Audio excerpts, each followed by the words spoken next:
My neighbor built a $50,000 zero-cents fence to steal my ranch, so I turned her gate into a toll road that charges her $500 zero-cents every month to leave her own house. Karen Morrison blocked the dirt road my great-grandfather built in 1947, thinking she could force me to sell 200 acres to her developer friends for pennies on the dollar. Big mistake. What Karen didn't know? That easement she was blocking wasn't just a right-of-ways.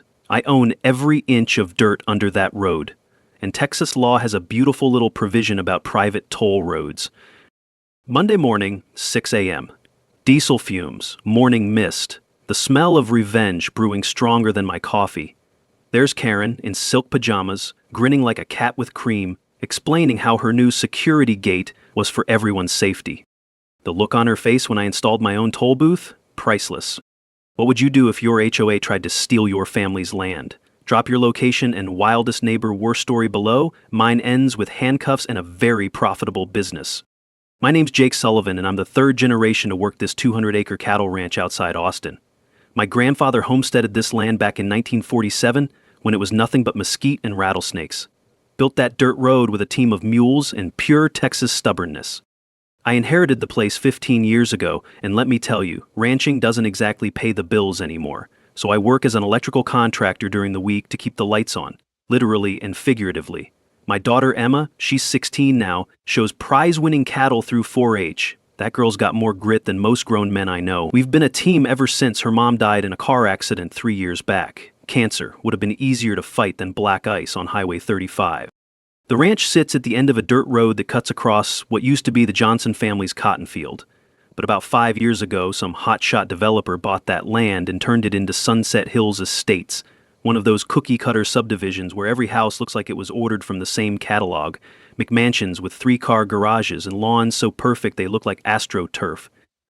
That's where Karen Morrison comes in. 52 years old, pharmaceutical sales executive, moved down from Dallas 2 years ago in her white BMW with vanity plates that read K-Wenmo1. Real subtle, right? She's married to Brad, this mouse of a lawyer who apparently learned conflict resolution by studying ostriches. The woman got herself elected HOA president by running on a platform of property values and security, which in Karen's speak translates to making everyone else's life miserable. Their house sits right next to where my access road crosses into the subdivision. $800,000 of beige stucco and manufactured charm, with a view of my cattle pasture that Karen apparently finds aesthetically challenging. So there I was that Monday morning, staring at this fence that appeared overnight like some kind of spite-fueled magic trick.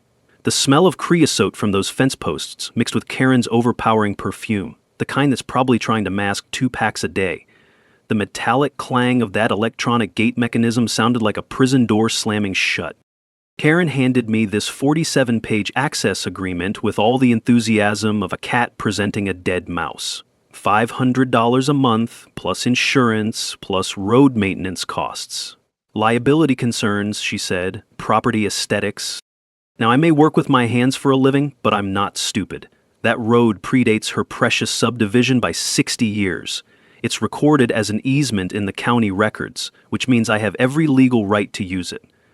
I tried explaining this to Karen in the politest way possible. Her response? I'll call the sheriff for trespassing. And wouldn't you know it, Deputy Williams shows up 20 minutes later. Turns out he's Karen's golf partner over at the country club. Real convenient. He suggests I work something out with the HOA, keep the peace. But here's the thing that really got my blood boiling. Emma's prize heifer, Buttercup, needed veterinary care that morning. What used to be a 15-minute trip to the vet turned into a 45-minute detour around the entire subdivision. When you've got a sick animal, every minute counts. The taste of dust and diesel filled my mouth as I sat there in my truck, watching Karen's smug little smile. She thought she had me cornered. What she didn't know was that she'd just picked a fight with someone who learned property law the hard way, by inheriting land that developers have been trying to steal for 3 generations. Here's your first legal nugget: prescriptive easements. When you've used a road for decades, the law often protects your continued use even if the surrounding land changes hands. Write that down, because it's about to matter a whole lot more. By Wednesday, I had a harassment complaint filed against me with the sheriff's department. Apparently, my aggressive behavior and intimidating presence posed a threat to the peaceful residents of Sunset Hills Estates. The fact that I had politely asked about my legal rights somehow translated to terroristic threatening in Karen's twisted little mind. But that was just the warm-up act. She started a neighborhood WhatsApp group called Safety First Sunset Hills, and let me tell you, the rumors flying around that chat would make the National Enquirer blush. According to Karen's version of events, I was an unstable widower with anger management issues who let my cattle roam free and probably had a meth lab in my barn. The creativity was almost impressive.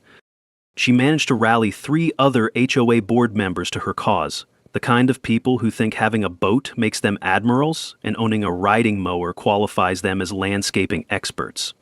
Together, they voted to use HOA funds to hire Secure Solutions security services for regular patrols.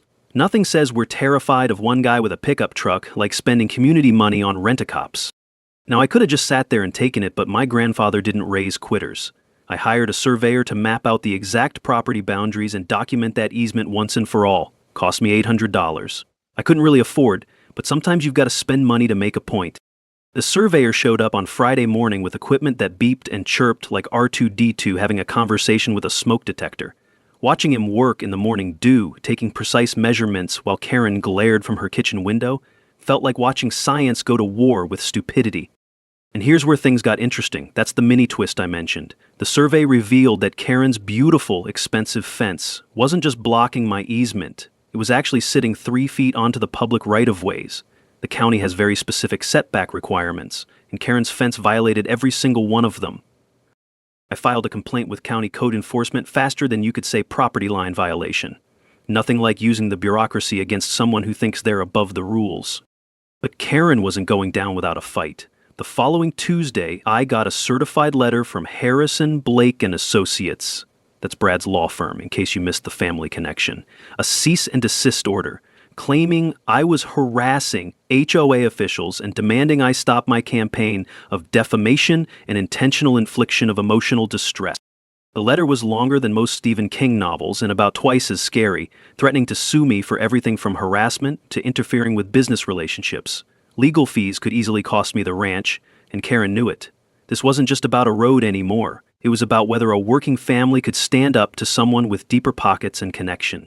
That night, I sat in my kitchen under the yellow glow of an old lamp, examining those legal documents with hands that were more comfortable holding wire strippers than court papers. The smell of leather and hay drifted in from the barn, where I usually retreat when life gets complicated. But this time, running away wasn't an option. Emma found me there around midnight, still reading. That girl's got radar for when her dad's worried. "We're not giving up, are we?" she asked, with the kind of quiet determination that reminds me of her mother. "Not a chance," I told her. "Your great-grandfather built this place with his bare hands. We're not letting some wannabe queen bee take it away." The next morning brought unexpected support. Ralph and Betty Kowalski, married 50 years and tougher than boot leather, stopped by with coffee and sympathy. They'd watched the whole drama unfold from their house across the road. "Seen this kind of thing before," Ralph said, sipping coffee from a mug older than most cars. "Developers and their pet HOAs trying to squeeze out the locals." Even the feed store owner mentioned that other folks were having HOA troubles. Turns out Karen's little kingdom of control was making enemies faster than a politician during campaign season. Emma's 4-H advisor, Mrs. Peterson, pulled me aside at the next meeting. "Document everything," she said. "Photos, recordings, witnesses. If this goes to court, you'll need proof. Here's your second legal nugget. Always document harassment when it happens. Photos, recordings, witness statements. They all matter in court, and memories fade faster than old jeans. Get it in writing, get it dated, and keep copies somewhere safe." The sound of my boots on the porch that evening felt different somehow. Heavier, like the weight of 3 generations was settling on my shoulders, but also determined. Karen thought she could intimidate me with lawyers and fees and fancy letterhead. She was about to learn that sometimes the best defense is a good offense, Texas style. Karen decided to go nuclear the following week. She organized an emergency HOA meeting about what she called security threats from adjacent properties. I'm talking full PowerPoint presentation, folks. Slides with pictures of my deteriorating ranch buildings that were supposedly visible from the subdivision and somehow bringing down property values. The woman had actually climbed onto her roof to take aerial photos of my barn. I mean, Who does that? She's up there in her designer yoga pants with a telephoto lens like some kind of suburban spy satellite. The dedication to pettiness was almost admirable. Her grand proposal? A buffer zone, requiring me to plant privacy screening at my own expense. $20,000 worth of trees and shrubs to hide my working ranch from her delicate sensibilities. And if I refused, she'd sue my insurance company directly for diminished property values. Now, I'm not the kind of guy who usually shows up to HOA meetings. I'd rather spend my evening watching paint dry or doing my taxes. But this time was different. This time she'd crossed a line from annoying neighbor to something that threatened my family's livelihood. I showed up to that meeting with Emma and Ralph as witnesses, armed with my surveyor's report and every piece of historical documentation I could find. The community center smelled like stale coffee and institutional disinfectant, with fluorescent lights buzzing overhead like angry wasps. 23 people crammed into a room designed for maybe 15, folding chairs squeaking every time someone shifted their weight. Karen stood at the front with her slideshow, wearing a power suit that probably cost more than my truck payment. She clicked through photos of my ranch like she was presenting evidence at a murder trial. Property values, she kept saying. Safety concerns. Community standards. When she finished, I stood up and calmly presented my surveyor's report. Explained how the ranch had been there first, how the subdivision was built around existing rights, how her fence violated county setback requirements. I even brought copies of the original 1947 homestead deed. Here's where the mini twist comes in. During the heated discussion that followed, Karen got flustered and said something she shouldn't have. She mentioned being in contact with Meridian Development about Phase 2 expansion possibilities. The room went dead quiet. See, Meridian Development was the company that built Sunset Hills Estates, and Phase 2 expansion meant they were looking to build more houses. Guess whose 200-acre ranch would be perfect for that? Suddenly, this wasn't about neighbor disputes or HOA policies. This was about Karen trying to force me to sell by making my ranch unusable. The fence wasn't about security, it was about economic warfare. Ralph's weathered face cracked into the kind of smile you see right before someone drops a bombshell. Funny thing about conspiracies, he said, loud enough for everyone to hear. They tend to come apart when people start talking. Other residents started looking uncomfortable. These weren't bad people, just folks who'd bought into Karen's narrative about property protection. Now they were realizing they'd been manipulated into attacking a neighbor whose family had been there for 70 years. Emma stood up during the discussion, and I've never been prouder of that girl. 16 years old, facing down a room full of adults, and she spoke with more dignity and class than most politicians. She talked about her great-grandfather's legacy, about learning responsibility through 4-H, about how the ranch taught her the value of hard work. This land isn't just property to us, she said, her voice steady despite the hostile crowd. It's where my great-grandfather proved that with enough determination, you can build something lasting. It's where my grandmother raised my dad to believe in doing right by your neighbors. It's where my mom taught me that family means fighting for what matters. The scratch of my pen on my legal pad as I took notes was the only sound in the room. You could practically hear Karen's blood pressure rising as her carefully constructed narrative fell apart. But the real game changer came when Brad Morrison visibly cringed as his wife mentioned the developer connections. See, lawyers are supposed to disclose conflicts of interest, and if Brad had financial dealings with Meridian Development while representing the HOA, that was a problem. As we walked out of that meeting, I realized I wasn't just fighting an annoying neighbor anymore. I was fighting a conspiracy designed to steal my family's land through harassment and economic pressure. Here's your third legal nugget: tortious interference. When someone deliberately disrupts your business relationships or tries to force you into financial hardship for their benefit, that's not just mean, it's illegal, and the penalties can be severe. The cool night air felt like freedom as we walked across the parking lot. Emma linked her arm through mine and Ralph clapped me on the shoulder. "Boy," he said, "you just turned this from a property dispute into a war. Hope you're ready for what comes next."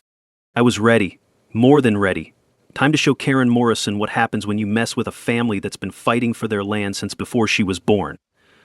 Karen's response to having her conspiracy exposed was to double down on crazy. Within a week, she'd filed a formal complaint with the county, claiming my cattle posed health hazards to the subdivision. According to her report, my prize-winning Angus were apparently disease-ridden menaces threatening the safety of innocent children. But that wasn't even the worst part. She started sending anonymous letters to Emma's school, reporting unsafe home conditions and claiming I was an unfit parent.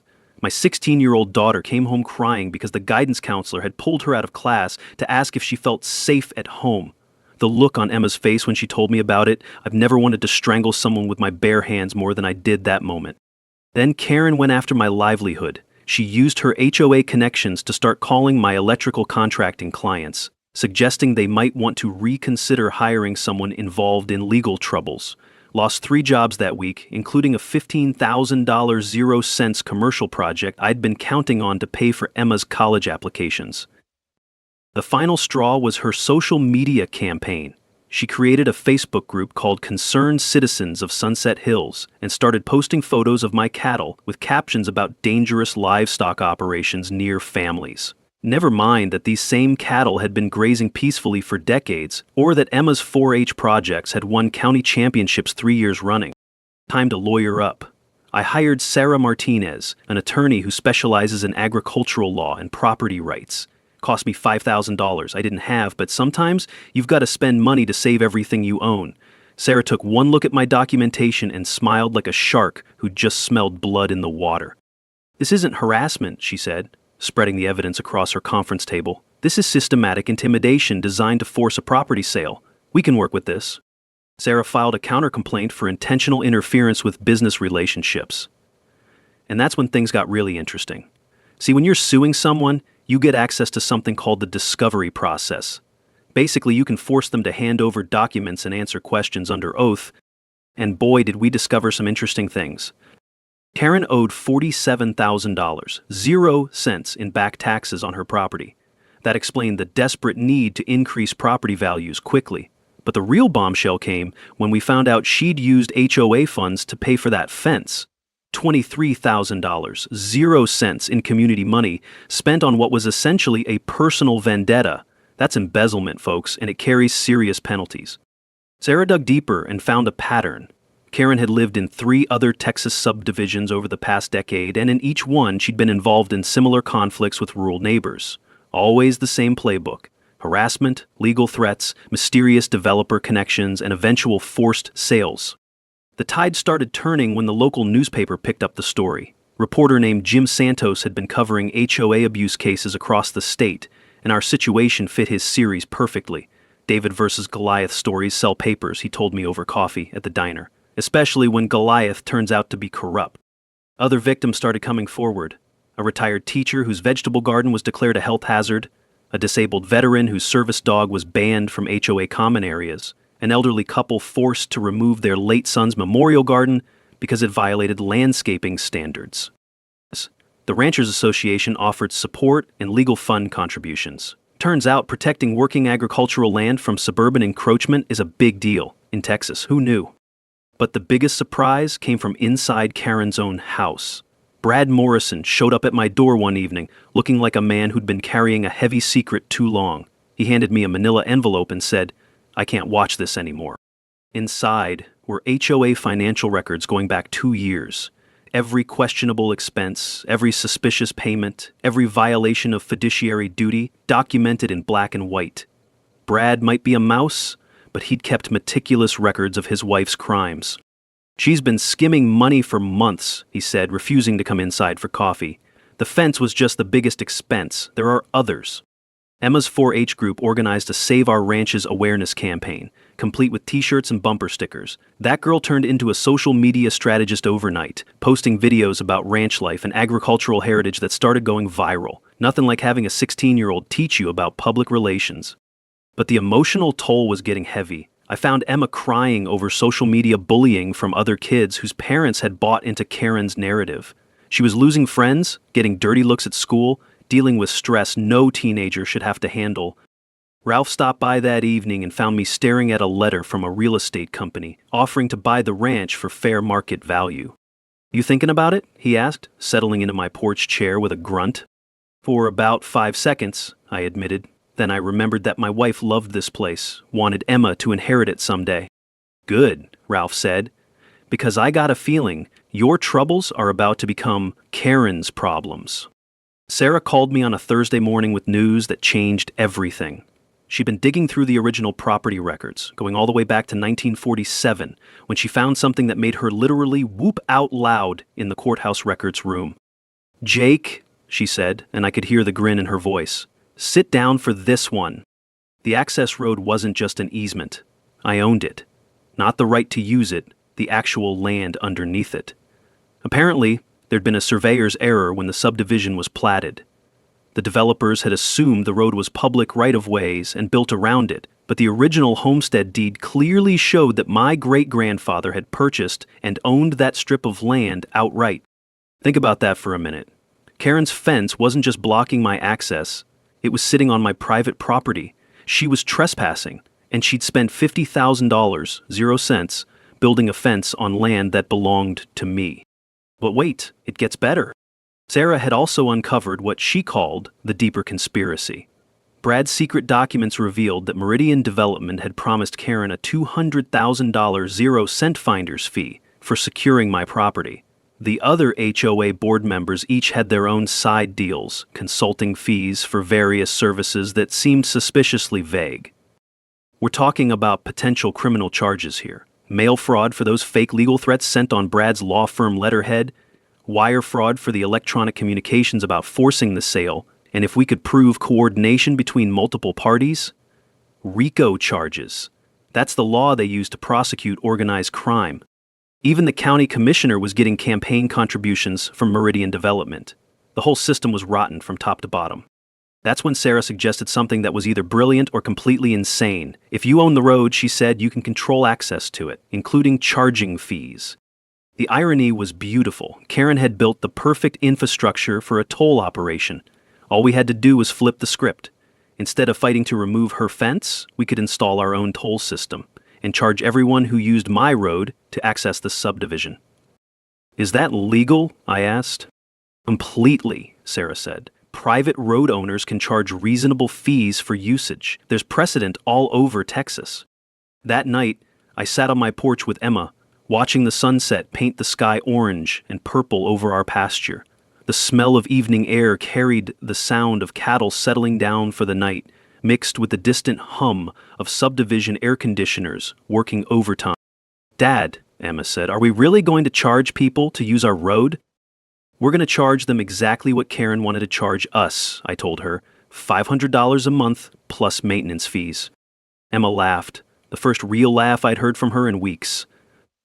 "That's beautifully evil." Ralph wandered over with a beer and settled into his usual chair.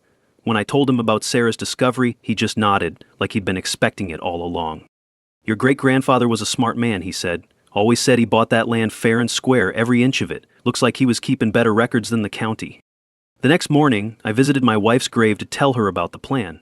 Sounds crazy, I know, but I needed to hear myself say it out loud. We'd fought so hard to keep this place, and now we had a chance to not just save it, but make it profitable. "Wish you could see Emma," I told the headstone. "She's got your fight in her, and my stubborn streak. This Karen woman picked the wrong family to mess with." Here's your knowledge nugget. Adverse possession works both ways. When someone wrongfully uses your land, you can reclaim it with interest and penalties. Sometimes, the best defense really is a profitable offense. Building a toll road system sounds complicated, but when you've got the right team, amazing things happen. Ralph turned out to be more than just a retired neighbor. He'd been the county surveyor for 30 years before hanging up his measuring tape. Betty had taught elementary school for 4 decades and knew how to organize people like a general commanding troops. Marcus Chen, my electrical contractor buddy, took one look at the project and grinned like a kid on Christmas morning. "Solar-powered toll booth with automatic license plate recognition? Dude, we're basically building the future." Even Brad Morrison was secretly helping, feeding us inside information about Karen's increasingly desperate strategies. Turns out, when your wife is committing federal crimes with your law firm's letterhead, you develop a sudden interest in damage control. First step was setting up the legal structure. Sarah helped me file paperwork to establish Lone Star Access Solutions, LLC, a proper business entity that would protect my personal assets from any lawsuits Karen might throw at us. She explained that LLCs create a legal shield between your business activities and your family's financial security. The county permits took 2 weeks and cost $847, 0 cents in fees, but we got approval for commercial road operation and electronic toll collection. I had to laugh at the irony. Karen's own fence posts became the foundation for our toll booth. Nothing like recycling your enemy's mistakes into your own success. Arcus designed a system that would make NASA jealous. Solar panels to power everything, digital cameras for security, and automatic license plate recognition that could track who owed what. We calculated fees to exactly match Karen's original demands. $25, 0 cents per month for unlimited access, or $5, 0 cents per trip for occasional users. Betty researched comparable toll rates from other private roads across Texas. Turns out, there are more private toll roads than most people realize, and our rates were actually on the low end. Fair and reasonable, she declared, which, in Betty speak, means legally bulletproof. The community response was incredible. Local ranchers donated materials faster than we could haul them away. Concrete, lumber, steel posts. It was like an old-fashioned barn raising, except we were building justice instead of storing hay. The feed store provided free equipment rental, and everyone wanted to be part of sticking it to the HOA bullies. Emma turned into our social media manager, creating a TikTok account called @RanchGirlFightsBack that started gaining followers by the thousands. She documented every step of the construction process, explaining property rights and agricultural heritage to a generation that gets most of their news from 15-second videos. Kids got a future in communications if ranching doesn't work out. Jim Santos from the newspaper embedded himself like a war correspondent, documenting the entire process for his ongoing series about HOA abuse. Having media coverage meant Karen couldn't try any of her usual sabotage tactics without witnesses. Sarah prepared our lawsuit against Meridian Development for conspiracy and fraud. She also filed criminal referrals with the district attorney's office about the HOA embezzlement and contacted the FBI about potential mail fraud and RICO violations. When you're fighting corruption, you use every weapon in the legal arsenal. The psychological warfare was almost as satisfying as the construction. I posted official notices on the subdivision entrance about the upcoming toll implementation, legally required 30-day notice to affected property owners. The panic was immediate and hilarious. Karen called an emergency HOA meeting to discuss what she termed extortion and illegal road blocking. That's when Brad accidentally revealed Karen's secret, developer payments, to the entire community. You could practically hear marriages ending in real time. The technical details were fascinating. Here's your knowledge nugget. Solar power systems for commercial operations require battery backup and inverter systems to handle peak demand loads. We installed enough capacity to run the toll system for 2 weeks without sunlight, plus security lighting and emergency communications. The beauty of the business model was its simplicity. Subscription services create steady cash flow, basic economics that every small business owner understands. We were solving a problem, road access, while generating revenue, maintenance, and proving a point. Don't mess with property owners who know their rights. Emma and I spent evenings in the barn-turned-office planning every detail. The smell of fresh lumber mixed with old hay and the satisfying click of electronic components snapping into place felt like building the future with our own hands. The sound of gravel trucks delivering road improvement materials became the soundtrack of our revenge. By the end of the month, we had a fully operational toll road system that looked more professional than most government installations. Emma had 50,000 TikTok followers documenting our David versus Goliath story, and Brad Morrison had grown enough spine to start standing up to his wife. Rafe looked at our finished toll booth and nodded approvingly. "Your great-grandfather would be proud," he said. "Taking something meant to hurt you and turning it into something that pays the bills? That's pure Texas thinking." The electronic beep of our first test transaction was the sweetest sound I'd ever heard. Karen's fence of oppression had become our gateway to financial freedom. Karen's response to our toll road construction was like watching someone have a very public nervous breakdown. She filed false safety complaints with OSHA, claiming our construction crew wasn't following proper protocols. When the inspector showed up, he found our work exceeded every safety standard by a comfortable margin and complimented Marcus on the solar installation design. Next, she tried bribing the county electrical inspector to fail our permits. $500 cash in an envelope, caught on security camera, resulting in a very awkward conversation with internal affairs. Nothing says, "I'm losing badly," quite like attempting to corrupt public officials. Then came the hired protesters. I'm not kidding. Karen actually paid 20 people to show up with signs reading "Stop the Toll Road Tyranny" and "Protect Our Property Values." The fact that half of them had Louisiana license plates and couldn't pronounce Sunset Hills correctly kinda gave away the game. But the real entertainment came when Karen started her social media war. creating fake accounts to spread lies about my financial troubles and Emma's supposed academic failures. The woman spent more time managing fake Facebook profiles than most teenagers spend on actual social media. Here's where the mini twist gets good. Our security cameras caught Karen sneaking onto the construction site at 2 a.m., wearing dark clothes like some kind of suburban ninja. She was trying to pour sugar into our concrete mixer engine. Apparently, she'd watched too many movies about sabotage. The problem with Karen's plan was that she tripped over a wheelbarrow in the dark and fell face first into a patch of fresh concrete. The security footage of her struggling to get up, covered in gray slop and cursing like a sailor, went viral on Emma's TikTok account within hours. 3 million views and counting. She had to call 911 to get unstuck from the concrete, which meant explaining to paramedics why she was trespassing on private property at 2 a.m. wearing a ski mask in July. The local fire chief couldn't stop laughing long enough to operate the hose. Karen's lawyer husband tried filing an emergency injunction to stop our toll road construction, claiming it violated public access rights. Big mistake. When you drag a judge into your family drama, you better have ironclad evidence. Our case was so solid that the judge not only denied the injunction, but ordered Karen to pay our legal fees. The Bar Association also opened an ethics investigation into Brad for filing frivolous lawsuits and allowing his personal conflicts to interfere with professional judgment. Nothing ends a legal career faster than using the court system for personal vendettas. The community response was shifting in our favor faster than a Texas thunderstorm.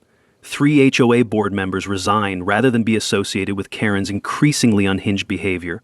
Local businesses started advertising toll road construction worker discounts, turning our project into a symbol of standing up to bullies. Regional TV news picked up the story, and suddenly we had reporters camping out at the ranch asking about David versus Goliath battles in suburban Texas. Emma handled the interviews like a seasoned politician, explaining property rights and agricultural heritage with the kind of clarity that made me wonder if she should run for office someday. Instead of pressing criminal charges for the sabotage, I decided to offer Karen a choice: community service, working with Emma's 4-H club, or face prosecution for criminal mischief and trespassing. The psychological pressure of having to help the very people she'd been trying to destroy was pure genius, if I do say so myself. But Karen's problems were multiplying faster than rabbits in spring. Her tax troubles became public record when the newspaper investigated her financial situation. A foreclosure warning notice appeared on her front door, photographed by helpful neighbors and shared across social media platforms. The smell of desperation was almost tangible when Karen approached Meridian Development demanding immediate payment for her consulting services. The developers, facing their own FBI investigation, cut ties faster than you could say criminal conspiracy. Our electronic toll system experienced some mysterious technical difficulties during the first week of operation. Investigation revealed that Karen had hired what she called a computer expert to hack our system. The expert turned out to be a 14-year-old neighbor kid she'd paid $50 to break the cameras. When the kid's parents found out, they marched him over to apologize and offer to work off the damages. Smart kid, actually. I hired him as our part-time tech consultant. Nothing like turning your enemy's sabotage into a recruiting opportunity. The taste of victory was getting sweeter every day. Our toll road generated $2,800.00 in the first week from residents who chose monthly passes over the inconvenience of detours. Emma managed the payment app and customer service with the efficiency of someone who'd been running businesses her whole life. The whir of news helicopters circling the ranch became our new background soundtrack, mixed with the satisfying beep of toll transactions and the increasingly frantic sound of Karen's voice during her public meltdowns.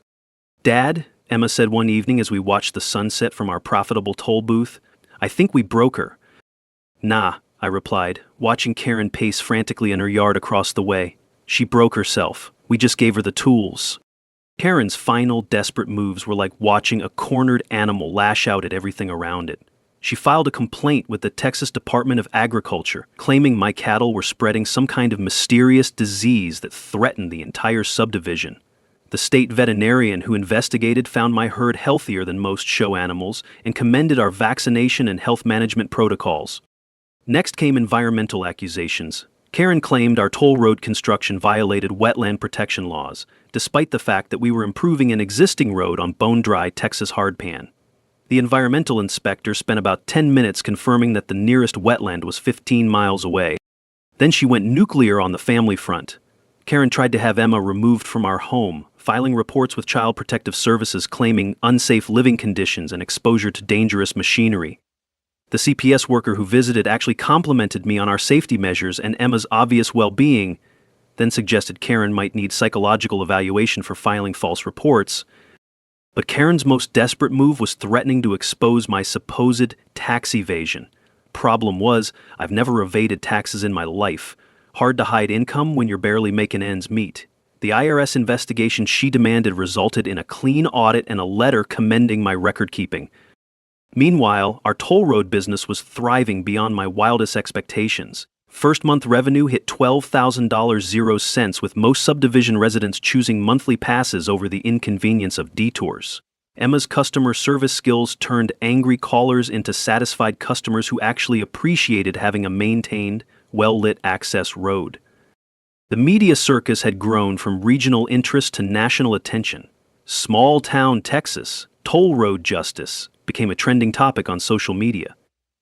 Emma's TikTok following hit 500,000, and she started getting sponsorship offers from agricultural equipment companies. My 16-year-old daughter was becoming the face of property rights activism. Karen's public meltdown at the grocery store, where she screamed at me in front of a dozen witnesses about extortion and illegal road blocking, got recorded by multiple shoppers and went viral faster than a summer cold. The woman was literally shaking with rage, her voice reaching pitches that probably bothered dogs 3 counties over.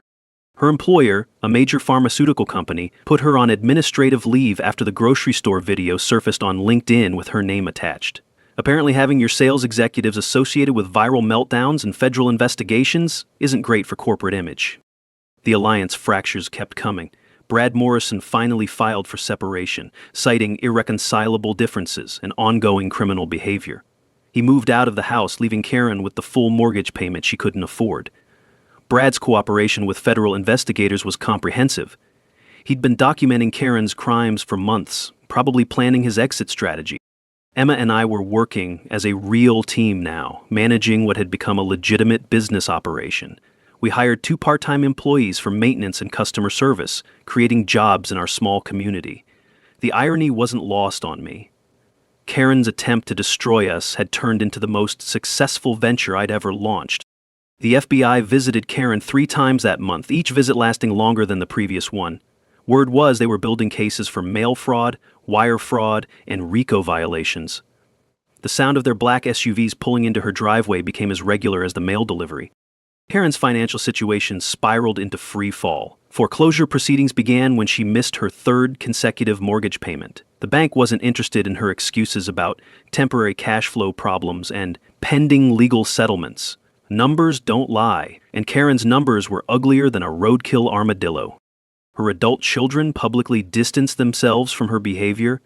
Her son posted on Facebook that the family was embarrassed and disappointed by his mother's actions. Her daughter blocked Karen on all social media platforms and moved back to Dallas. Nothing says rock bottom quite like your own kids cutting off contact. The subdivision residents organized their first block party in the development's history, specifically to celebrate the new HOA board and thank our family for standing up to corruption. Former enemies became friends, united by the shared experience of being manipulated by someone they'd trusted with their community funds. The technical success of our toll road operation attracted attention from the Texas Department of Transportation, who studied our model for potential broader application. Solar-powered, automated toll collection systems could revolutionize rural infrastructure funding. Emma started talking about studying business and engineering in college. The pressure was clearly getting to Karen. Her midnight pacing in the backyard, the increasingly frequent visits from process servers, the constant phone calls to lawyers who wouldn't return her calls. It was like watching someone's life implode in slow motion. "Dad," Emma said one evening as we reviewed our surprisingly healthy business financials, "do you think she'll try something really crazy?" I looked across the road at Karen's house, where every light was on at 2 a.m. and shadows moved frantically behind the curtains. Honestly, I think she already has. Now we're just waiting for the consequences to catch up. The county commissioner's court meeting that Tuesday morning was standing room only. 237 people crammed into a room designed for maybe half that number, with 5 TV news crews, newspaper reporters, and what seemed like half the internet filming everything on their phones. FBI agents sat in the back row taking notes. and the district attorney's office sent their best prosecutor to observe. The agenda item read public comment on private road access rights and HOA governance. But everyone knew this was really the trial of Karen Morrison versus basic human decency. The irony was beautiful. Karen had requested this agenda item herself, thinking she could rally public support to expose Jake's illegal activities. She'd miscalculated, badly. Karen showed up wearing her most expensive power suit, the kind that screams, "I have money and lawyers," but her hands were shaking as she approached the podium. The fake confidence was cracking like old paint on a barn wall. "Citizens of this county," she began, her voice already too high and getting higher, "are being extorted by illegal toll road operations that violate public access rights and constitute highway robbery." The dramatic pause she'd planned was interrupted by someone in the audience snorting with laughter. She demanded the county shut down our toll operation immediately and arrest me for extortion, harassment, and economic terrorism. Yes, she actually said economic terrorism about a toll road in Texas. When Karen finished her 15-minute rant, complete with theatrical tears and victim narrative, the room was so quiet you could hear the air conditioning humming. Then Sarah Martinez stood up with a briefcase full of justice. "Your Honors," Sarah said, setting up a laptop connected to large screens around the room, "allow me to present the actual facts." What followed was a methodical destruction of Karen's credibility that would have made Perry Mason proud. Timeline of harassment and fraud displayed in living color. Financial crimes totaling $73,000 in misappropriated HOA funds, documented down to the penny. Recorded conversations with Meridian Development about forcing property sales through economic pressure. The room watched in stunned silence as Karen's conspiracy unraveled on multiple high-definition screens. Email exchanges about making life difficult for rural holdouts. Text messages discussing finder's fees and consulting payments. Bank records showing HOA money diverted to personal accounts. Then Emma took the podium, and I've never been prouder of any human being in my life. 16 years old, speaking without notes to a room full of adults, cameras rolling, her future on display for the world to see. "My great-grandfather built this ranch with his hands and his heart," she said, her voice steady and strong. "My grandmother raised my dad to believe in doing right by your neighbors. My mom taught me that family means fighting for what matters even when it's hard." She talked about the impact on her education, her social life, her mental health, about learning that some adults will lie and cheat and steal to get what they want, but that doesn't mean you give up fighting for what's right. "I want to thank this community for showing me that for every person who chooses corruption, there are dozens who choose courage," Emma continued. "And I want to announce that I've received a full scholarship to study agricultural law at Texas A&M, so I can help other families protect their land and their legacy." The applause started slowly, then built to a roar that lasted 3 full minutes. But the real mic drop moment came when Ralph Kowalski took the podium carrying a folder older than most people in the room. "I've been county surveyor for 30 years, Ralph said, his weathered voice carrying the weight of absolute authority. "And I've got the original 1947 surveyor's notes right here." He opened the folder and pulled out hand-drawn maps that looked like historical artifacts. Jake's great-grandfather didn't just own the road. He owned 50 more acres than anyone realized, including most of what Meridian Development has been marketing as available expansion property. The room erupted. Karen's face went white as old bone. The Meridian Development representative in the third row started making frantic phone calls. "Real estate fraud," Ralph continued calmly, "is a federal crime." That's when the FBI agent stood up and walked toward Karen. Special Agent Rodriguez read her Miranda rights while cameras flashed and phones recorded, and Karen Morrison's reign of suburban terror came to an end in handcuffs. The standing ovation lasted 5 minutes. Subdivision residents lined up to publicly apologize. The new HOA board unanimously voted to remove the original fence and continue paying our toll fees voluntarily for road maintenance. The county commissioners passed the Property Rights Protection Ordinance by unanimous vote, declaring our situation would never happen again. They also declared an official Agricultural Heritage Day, honoring ranch families who built this community. "Sometimes," I told the reporters afterward, "justice isn't about revenge. It's about making sure the next family doesn't have to fight the same fight." 6 months later, I'm sitting in a Harvard Business School classroom, explaining how a small-town property dispute became a case study in creative problem-solving and entrepreneurial justice. The professor introduced our story as an example of turning adversity into opportunity, and honestly, I'm still getting used to being called an innovative rural entrepreneur. Karen got 18 months in federal prison for mail fraud and embezzlement, plus 3 years probation and full restitution to the HOA. Her house was foreclosed, she declared bankruptcy, and her pharmaceutical license was permanently revoked. Last I heard, she was working at a call center in Oklahoma, and her own children still won't speak to her. But this story isn't really about Karen's downfall, it's about what we built from the wreckage of her hatred. Our toll road business expanded to 3 additional rural locations across Texas, helping other ranch families monetize access disputes. Lone Star Access Solutions, LLC, now employs 8 people full-time and has been featured in Small Business Magazine as an example of finding opportunity in conflict.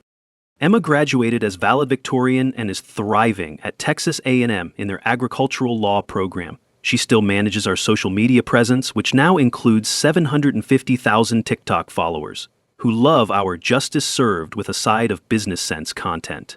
We're planning to open a law practice together after she graduates, Sullivan & Sullivan Attorneys at Law, specializing in property rights.